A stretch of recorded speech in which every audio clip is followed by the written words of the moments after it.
देखिए इसमें अब हम पढ़ते हैं अलग अलग ओशियंस के अलग अलग जो सी फ्लोर्स पर मतलब मिलने वाली स्थलाकृतियां हैं। अभी तो आपने ओवरऑल पढ़ी है पूरी वर्ल्ड की, तो अगर जो हम पर्टिकुलरली किसी ओशियन को लेकर चलें तो हम कैसे पढ़ेंगे। हम देखिए सबसे पहले हम लोग अटलांटिक ओशन की बात करते हैं। ठीक है, अटलांटिक ओशन जिससे अंध महासागर भी कहा जाता है। ठीक है, तो हम एक एक करके ऐसे सभी ओशंस पढ़ेंगे। तो सबसे पहले अटलांटिक ओशंस पर आइए। परिचय देखिए, पश्चिम में उत्तरी तथा दक्षिण अमेरिका और पूर्व में यूरोप तथा अफ्रीका के मध्य स्थित है। कैसे मैप, एक चीज का ध्यान रखिएगा, एटलस अपने पास रखिएगा, कंफ्यूजन नहीं होगा। क्या बोला हमने कि पश्चिम में उत्तरी अमेरिका, ठीक है, ये पूर्व है, ये पश्चिम है, ये उत्तर है, ये दक्षिण है। ठीक है, पश्चिम में क्या है, उत्तरी अमेरिका और दक्षिण अमेरिका, और पूर्व में क्या है, यूरोप और अफ्रीका। इसके बीच में ये देखिए जहां पर पेन चल रहा है, ये जो वाला पार्ट है, ठीक है, कंप्लीट ये वाला पार्ट है, इसे हम लोग क्या कहते हैं, अटलांटिक ओशन कहते हैं।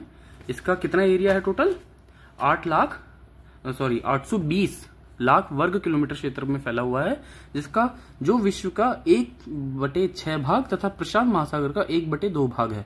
ये कितना बटे कितना है ये आपको याद रखने की जरूरत नहीं है, बस याद रख लीजिएगा हो सके तो 820 लाख। ठीक है, और सबसे इंपॉर्टेंट क्या है इसमें कि इसका आकार अंग्रेजी के एस अक्षर के समान है ना। कैसे है एस अक्षर के समान, ये देखिए, ये है आपका ओशन। अगर मेरे पेन देखिए कहां पर रखा हुआ है टिप, यहां से आप स्टार्ट हो जाएं। ठीक है, यहां से जहां पे डेनमार्क लिखा हुआ है मैंने ना पेंसिल से लिखा हुआ है, यहां से स्टार्ट हो जाइए। चलिए डेनमार्क यहां से स्टार्ट हो जाइए, ग्रीनलैंड से। यहां से आप अगर जो आपको स्ट्रक्चर बनाओगे तो एस बन रहा है ना एक, तो ये जो एस बन रहा है इसलिए इसको कहा जाता है कि ये एस अक्षर के समान होता है। ठीक है, मगन तट की बात करते हैं।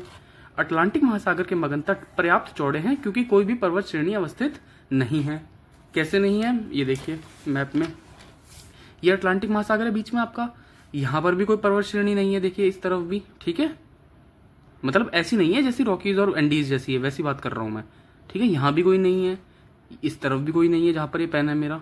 ठीक है, यूरोप के इस तरफ भी कोई ऐसी पर्वत श्रेणी नहीं है, और यहाँ अफ्रीका के इस तरफ भी कोई पर्वत श्रेणी नहीं है, जिस वजह से अटलांटिक महासागर के जो मगन तट हैं वो चौड़े होते हैं। ठीक है, ठीक है, तो इसमें बेसिकली सिर्फ यही बात है कि चौड़े क्यों हैं, क्योंकि कोई पर्वत श्रेणी अवस्थित नहीं है। देखिए एक चीज का ध्यान रखिएगा, सवाल कथन कारण का ना लाइन में से बनता है जो आप पढ़ते हैं। सपोज कीजिए स्टेटमेंट ये बन गया क्वेश्चन में कि अटलांटिक महासागर के मगन तट पर्याप्त चौड़े नहीं है, तो स्टेटमेंट क्या है, सही है, यानी कथन सही है। कारण उन्होंने ये लिख दिया कि अटलांटिक महासागर के दोनों किनारों पर कोई भी पर्वत श्रेणी अवस्थित नहीं है, इस वजह से तो क्या होगा, दोनों सही हो जाएंगे और व्याख्या भी हो जाएगी। इस तरीके से थोड़ा सा पढ़ा कीजिए इसको कि कथन कारण का सवाल कैसे बन सकता है इसमें से, और कैसे हमें आंसर करना है। फिर इस पर आइए, 5 से 10 डिग्री दक्षिणी अक्षांश के बीच ब्राजील का मगन तट सकरा हो गया है क्योंकि ब्राजील उच्च भूमि अवस्थित है। ठीक है, जहां भी सकरा मिलेगा ना तो समझ जाएगा कोई छोटा मोटा मतलब हिली एरिया है या उच्च भूमि है, जिसकी वजह से सकरा होगा। और अगर जो कोई छोटा मोटी हिली एरिया या उच्च भूमि नहीं है तो जाहिर सी बात है चौड़ा होगा। तो इस चीज का ध्यान रखें, कौन से डिग्री के बीच कह रहे हैं 5 से 10 डिग्री दक्षिणी अक्षांश के बीच, 5 से 10 डिग्री दक्षिणी अक्षांश के बीच। ठीक है, 5 से 10 डिग्री दक्षिणी अक्षांश के बीच ब्राजील का मगन तट सकरा हो गया है क्योंकि ब्राजील उच्च भूमि अवस्थित है। कहाँ की बात कर रही है लोग, कहाँ है ब्राजील, ये आपका ब्राजील है। ठीक है, 5 से 10 डिग्री की क्या बात हो रही है, देखिए जो डॉटेड लाइन जा रही है ना, ये जो डॉट जहां पर पेन की टिप रखी हुई मेरी, ये डॉटेड लाइन, ये क्या है, ये है आपका 0 डिग्री इक्वेटर। इससे 5 से 10 डिग्री यही वाला पोर्शन होगा, बस ये वाला है ना। तो ये वाला जो पोर्शन है, यहाँ पर ब्राजील का जो मगन तट है, ये ब्राजील कंट्री यहाँ पर पड़ती है, तो ब्राजील का जो मगन तट है थोड़ा सा सकरा हो गया। क्यों, क्योंकि इस वाले पर जहां पर लिखा हुआ है ना माउथ ऑफ अमेजन लिखा हुआ है, यहाँ पर सकरा इसलिए हो गया है क्योंकि थोड़ी सी उच्च भूमि अवस्थित है, ब्राजील की उच्च भूमि जिसे कहते हैं हम लोग। ठीक है, ये वाला पॉइंट इसमें यही बात कही गई है। न्यू फाउंडलैंड, ग्रांट बैंक तथा ब्रिटिश द्वीप का डॉगर बैंक के चारों ओर विस्तृत मगन तट पाए जाते हैं। ठीक है, ये आगे, हाँ, ग्रीनलैंड, आइसलैंड तथा अंटार्कटिका के बीच चौड़े मगन तट पाए जाते हैं। ठीक है, ज्ञात रहे कि ग्रांट बैंक तथा डॉगर बैंक चौड़े मगन तट हैं जो कि फिशरीज के प्रोडक्शन के लिए उत्तम माने जाते हैं। ये फिशरीज का प्रोडक्शन का मतलब ये नहीं कि फिशरीज यहाँ पैदा होती हैं, फिशरीज का प्रोडक्शन का मतलब होता है कि फिशरीज पकड़ी जाती हैं, और पकड़ी जाने का मतलब उनका उत्पादन हो रहा है। ठीक है, और मैंने आपको पिछली एक वीडियो में बताया भी था कि क्यों होता है सबसे ज्यादा भाई फिशरीज का यहाँ पर जो चौड़े मगन तट होते हैं वो फिशरीज पकड़ने के लिए अच्छे क्यों माने जाते हैं, क्योंकि वहां पर मछलियां अंडे देने के लिए आती हैं, प्रजनन करने के लिए आती हैं। जिस वजह से अंडे देने आई, प्रजनन करने आई, तो इस चक्कर में क्या होता है कि इन दोनों एक्टिविटीज के लिए, ठीक है, इन दोनों ही एक्टिविटीज के लिए जो मछुआरे होते हैं वो उन्हें पकड़ लेते हैं। ठीक है, लेकिन कौन से एरिया हैं, ग्रांट बैंक और डॉगर बैंक। ठीक है, कुछ ये भी हैं आइसलैंड, ग्रीनलैंड, अंटार्कटिका के बीच। ठीक है, लेकिन ये दोनों इंपॉर्टेंट है, ग्रांट बैंक और डॉगर बैंक। अभी है कहां पर ग्रांट बैंक और डॉगर बैंक, इधर आइए देखिए, ये देखिए आप ध्यान से इसमें। ठीक है, ये मैं देखिए ग्रांट बैंक लिखा है ना पेंसिल से, है ना, ये आपका साइड में अमेरिका है, अमेरिका के साइड में ये जो मैंने पेंसिल से चला के लिखा है ना, तो पेंसिल बनाई हुई है गोल, इसको हम लोग कहते हैं ग्रांट बैंक। ठीक है, समझ में आया बात आपको, ये ग्रांट बैंक। और ये देखिए ये जो है जहां पर मैंने दोबारा पेन रखा है, जहां पर एरो बना हुआ है, एरो बना करके लिखा है ना मैंने, ये है डॉगर बैंक। तो ग्रांट बैंक किसका पार्ट है, इधर, ठीक है, अमेरिका के पास वाला। और ये डॉगर बैंक जो है ये किसका पार्ट है, ये इधर, किसका, जो ब्रिटेन है ना, लिखा है ब्रिटेन आइलैंड्स लिखा है ना, ये इसका पार्ट है। ठीक है, तो डॉगर बैंक आपका ये यूरोप की तरफ है, ये ग्रांट बैंक आपका अमेरिका की तरफ है। तो ये दोनों एरिया जितने भी हैं फेमस है फिशरीज प्रोडक्शन के लिए। ठीक है, और यहाँ के मगन तट क्या हैं, चौड़े हैं। क्लियर।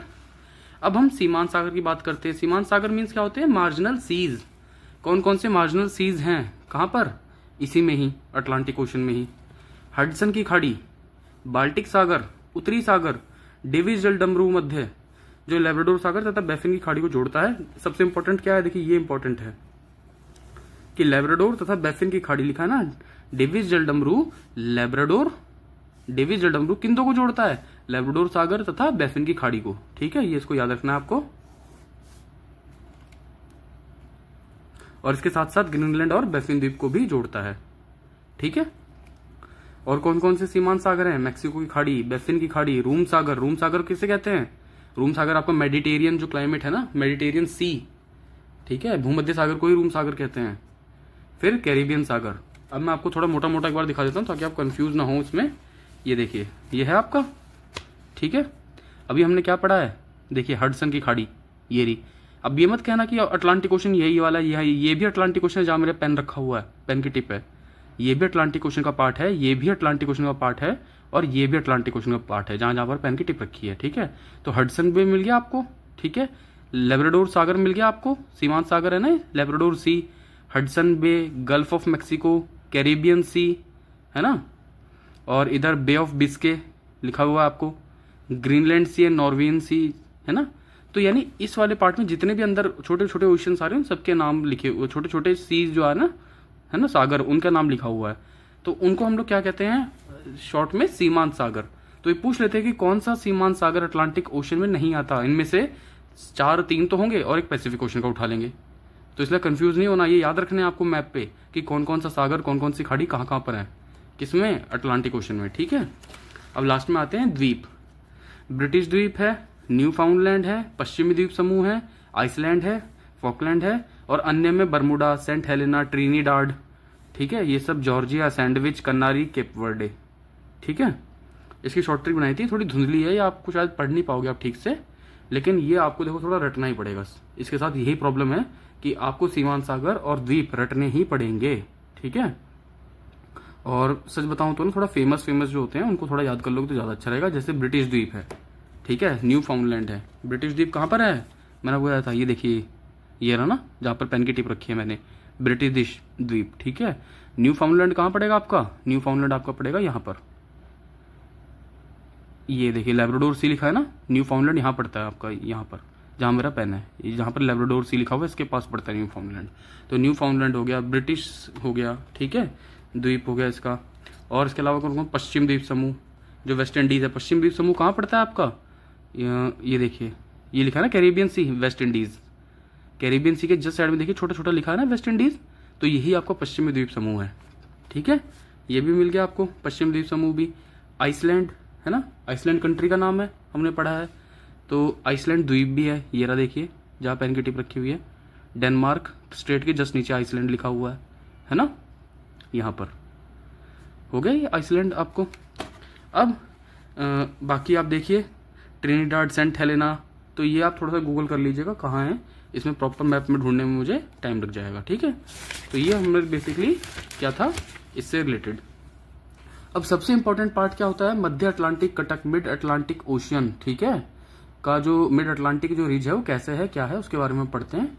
मध्य अटलांटिक कटक उत्तर में आइसलैंड से दक्षिण में बोवेट द्वीप तक एक्स अक्षर में, ये किलोमीटर से याद रखना कितना है, ठीक है, की लंबाई में फैला है। हाइट जरूर याद रखना, हाइट कई बार पूछी हुई है इन्होंने एग्जाम में कि हाइट कितनी होती है, एवरेज हाइट कितनी होती है 4000 मीटर या 4 किलोमीटर। ठीक है, कहीं कहीं आपको 3 भी लिखी हुई मिल जाएगी, लेकिन 4 एक आइडियल मानी जाती है। ठीक है, और ये कितना किलोमीटर लंबाई है ये याद रखना है, एस सेक्शन में फैला हुआ है। और कहां से स्टार्टिंग, कहां से मानते हैं साइंटिस्ट इसकी, आइसलैंड से मानते हैं स्टार्टिंग। ठीक है, साइंटिस्ट इसकी कि आइसलैंड से है और दक्षिण में, साउथ में, सदर्न हेमिस्फीयर में बोवेट कोई द्वीप है वहां तक फैला हुआ है ये। ठीक है, इक्वेटर के उत्तर में डॉल्फिन कटक तथा दक्षिण में चैलेंजर उभार के नाम से जाना जाता है। यानी इक्वेटर से ऊपर वाला पार्ट में जो भी आपका ये अटलांटिक कटक है इसको हम लोग क्या कहेंगे, डॉल्फिन, और साउथ में आपको क्या कहेंगे, चैलेंजर। ये थोड़ा सा देखो रटने वाला फैक्चुअल सवाल है, याद रखने हैं आपको कि उत्तर में क्या कहते हैं, दक्षिण में क्या कहते हैं। आइसलैंड एवं स्कॉटलैंड के बीच यह कटक चौड़ा हो जाता है। ठीक है, जिसे विविल टॉमसन कटक के नाम से जानते हैं। अब आपको क्या करना है, एटलस साथ रखनी है ताकि आपको दिक्कत ना हो। आइसलैंड देखिए पहले कहाँ है, स्कॉटलैंड देखिए कहाँ है, उसके बीच में आप लिख सकते हैं कि इसे बीच लिखा है ना, यह कटक चौड़ा हो जाता है जिसे विविल टॉमसन कटक के नाम से कहते हैं। तो एग्जाम में पूछ ले सकते हैं कि आइसलैंड और स्कॉटलैंड के बीच जो मिड अटलांटिक रीज है उसका क्या नाम है, तो उसका नाम है विविल टॉमसन। ग्रीनलैंड के दक्षिण में यह चौड़ा हो जाता है जहां इसे टेलीग्राफिक पठार के नाम से जाना जाता है। अब ग्रीनलैंड देखिएगा कहां पर है वर्ल्ड में, ठीक है, उसके दक्षिण में चौड़ा हो जाता है, मतलब सदर्न पार्ट में, जहां इसे टेलीग्राफिक पठार के नाम से जाना जाता है। अलग अलग नाम हो गए ना, अलग अलग। 50 डिग्री उत्तरी अक्षांश के पास इस कटक की एक शाखा न्यू फाउंडलैंड उभार के नाम से जानी जाती है, जो न्यू फाउंडलैंड तट तक चली जाती है। ठीक है, ये देखिए ये इतना तो बात थोड़ा सा कॉमन ही है कि न्यू फाउंडलैंड उभार और न्यू फाउंडलैंड तट, तो ये तो इतना याद हो जाएगा आपको, इसमें इतना टफ नहीं है। 40 डिग्री दक्षिणी अक्षांश, ये 40 डिग्री दक्षिणी अक्षांश का मतलब है कि 0 डिग्री से नीचे वाली बात हो रही है अब। ठीक है, 40 डिग्री सदर्न हेमिस्फीयर की बात हो रही है के पास इस कटक की एक शाखा, इस कटक की एक शाखा वाल्विस कटक के नाम से जानी जाती है। अब कंफ्यूज मत होना, एक आपने पढ़ा है विविल टॉमसन ऊपर ये रहा, ठीक है, और एक अभी हम लोग क्या पढ़ रहे हैं, वाल्विस कटक। तो एक वाल्विस कहां पर होता है, ये होता है साउथ में। 40 डिग्री दक्षिण अक्षांश के पास इस कटक की एक शाखा वाल्विस कटक के नाम से जानी जाती है।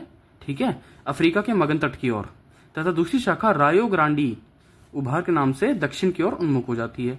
अब आपको याद कैसे करना है, ये नहीं कि 40 डिग्री दक्षिण के पास ऐसा है, बस आपको इतना करना है 40 डिग्री साउथ में वाल्विस कटक।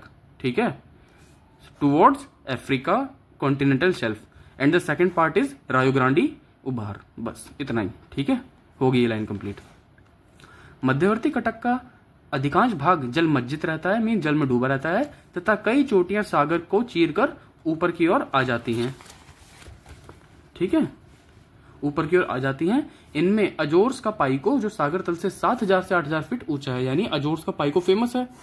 ठीक है, तो ये पूछ सकते हैं कि अजोर्स का पाइको, अजोर्स कहां पर मिलेगा, ये भी आपका अटलांटिक ओशियन में है। ठीक है, अजोर्स है मैप में कहीं है नहीं, मिल गया, देखिए ये मेरी ये रहा अजोर्स। ठीक है, ये रहा लिखा ना, पुर्तगाल के जस्ट ऊपर देखिए लिखा हुआ है AZORES अजोर्स, ये देखिए और पास से थोड़ा सा है ना, पुर्तगाल के देखिए जहां पेन की नींव है, पुर्तगाल जिस ऊपर अजोर्स लिखा हुआ ना, तो ये अजोर्स का क्या है, अजोर्स का पाइको लिखा ना, अजोर्स का पाइको।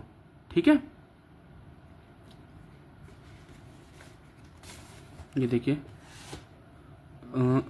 ये आपका पुर्तगाल है और इसके जस्ट ऊपर है अजोर्स, पुर्तगाल के जस्ट ऊपर अजोर्स। ठीक है, पुर्तगाल और यहाँ आपका अजोर्स। ठीक है, यही वाला जो अजोर्स वाला पार्ट है इसके बारे में क्या कहा जा रहा है कि अजोर्स के जो पाइको है वो फेमस है। ये सागर तल से कितना ऊंचा है ये याद रखने की जरूरत आपको नहीं है। अब इसके गर्त पूछ लेते हैं कि गर्त कौन कौन से हैं, स्पेशली इसी के ही गर्त की बात हो रही है, इधर उधर का नहीं पूछना कुछ भी। ठीक है, स्पेशली इसी के ही गर्त कौन कौन से होते हैं उनके बारे में बात हो रही है। तो अगर हम इसके गर्त पढ़ें तो कौन कौन से हैं, प्यूर्टोरिको गर्त, रोमेन्स गर्त, और दक्षिणी सैंडविच, केप वर्डे, दक्षिणी सैंडविच, केप वर्डे, नरेश, वुचनान, वाल्विडिया आदि। ठीक है, आंध्र महासागर का सबसे गहरा गर्त कौन सा है, प्यूर्टोरिको, ये याद रखिएगा। आंध्र महासागर मीन्स अटलांटिक महासागर का सबसे गहरा गर्त है प्यूटोरिको। ठीक है, बाकी एक गर्त तो देखो आपको याद करने ही पड़ेंगे। कई बार पूछ लेते हैं कि कौन सा गर्त अटलांटिक ओशन में नहीं पाया जाता। 3 तो उठा देंगे आपके अटलांटिक ओशन से और एक उठा देंगे आपको पैसिफिक ओशन से। ठीक है, तो ये थोड़ा सा ध्यान आपको रखना पड़ेगा कि कौन सा गर्त कहाँ पर है। चाहे रट लो कैसे भी करो, और सबसे अच्छा इलाज इसका ये है कि आप एटलस साथ में रखो। ठीक है, एटलस साथ में रखो, तब आप देखिए कि हाँ ये प्यूटोरिको कहाँ होता है। गूगल कीजिए, फिर उसको देखिए। रोमेश गर्त कहाँ है, तब उसको देखिए। दक्षिण सैंडविच कहाँ है, तब इसको देखिए। ठीक है, कैप वर्डे कहाँ है, तब इसको देखिए। तो ऐसे ही कर करके आपको सारे इनकी लोकेशन भी याद हो जाएगी और एक इनका वैसे भी याद हो जाएगा। मैप का यूज करने के लिए इसलिए कह रहा हूँ क्योंकि जब आप मैप में देखते हैं ना किसी चीज को, तो वो आपके माइंड में बैठ जाता है कि हाँ ये उस तरफ देखा था मैंने। ठीक है, इसलिए आपको थोड़ा आसान पड़ेगा।